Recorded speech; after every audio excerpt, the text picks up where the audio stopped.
Just recently, in February, I believe, there was a U.S. and Japan summit meeting, and within the joint declaration, United States have declared to provide the nuclear umbrella to Japan. And the other declaration was regarding the Senkaku Islands, which are the very small islands that belong to Japan. The U.S. made it clear that the Article 5 of the U.S. and Japan Security Treaty applies. So the political establishment in Japan was overjoyed by this news. The United States is protecting us with the nuclear umbrella. All the media, all the newspaper and TV have stated, and then they highly welcome this news. You see, when you think about it, United States, are they really ready to be engaged in a nuclear war to protect Japan? They say they provide a nuclear umbrella, but are they really mentally ready to be engaged in a nuclear war? And also for Senkaku Islands, is America ready to have their soldiers shed blood for Japan just for these tiny islands called Senkaku Islands? You see, the regular folks of third generation thinks in a very rational way. So they put themselves in the shoes of America. That is that is the view that they have. So in other words, will Japan be ready to shed blood for tiny islands that belongs to the United States? I don't think many Japanese people would agree to that. Rather than that, I believe that the third generation regular citizens do not wish to be engaged in any war that is started by United States. So Japan is not ready to shed blood for United States or other countries. So of course, why should United States be ready to shed blood for Japan? That is the sentiment of the regular citizens. So the third generation think, would the United States really shed blood for Japan? Would America really be engaged in nuclear war for Japan? They're highly doubtful of that, and that is a sentiment of the regular people of the third generation. Recently, Prime Minister Abe has reviewed Japan's national security statutes and resulted in instituting a legislation that appears to have recognized the so-called collective self-defense rights. It is, and I understand that many U.S. Political establishment may have misunderstood that this new legislation have achieved a state in which both nations are committed to protect each other.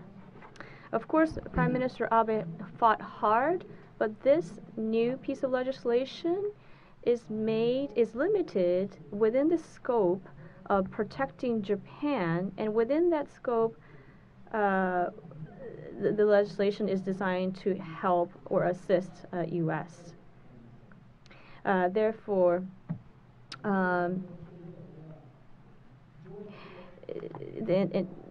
many Japanese citizens, including those among third generation, would not permit to genuinely protect America without any conditions. And this new, the U.S. and Japan security treaty does have a characteristic of U.S. or has a responsibility to United States to protect Japan, but the third generation regular people do not have much of a sentiment or idea or wish to protect the United States. So based on this difference in the idea among the regular Japanese folks, we must question whether this alliance is based on a strong trust relations. You see, the political establishment say the U.S. and Japan alliance is very strong and that is very trustworthy. but as representative of the third generation of Japan, I have to say that is not the same sentiment among us. And my generation and the generation following us, the reason why we came to this idea or perception is, I believe it's based on the post-war Japan society, but the biggest reason really is the education provided to us based on the Article 9 of the Japanese Constitution.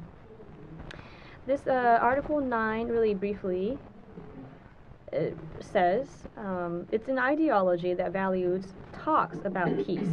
It teaches that peace can be achieved solely by diplomatic effort and any military force is not necessary. So this is a kind of ideology or education that we have been taught. Therefore, we even deny the self-defense force or capability. The self-defense force is not regarded as a military force in Japan. It really is limited to defending or defense force. It is regarded more as an extension of a police force. So we would never call the self-defense force a military force. And the Liberal Democratic Party tried to call it a national defense military force, but the regular citizens are against that idea.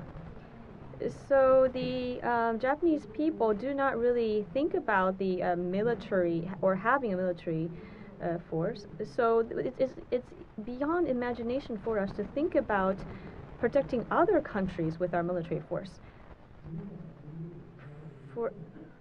And it's also unimaginable for us to be protected by the military force by other countries. And that is the perception, or at the core of the perception of the third generation.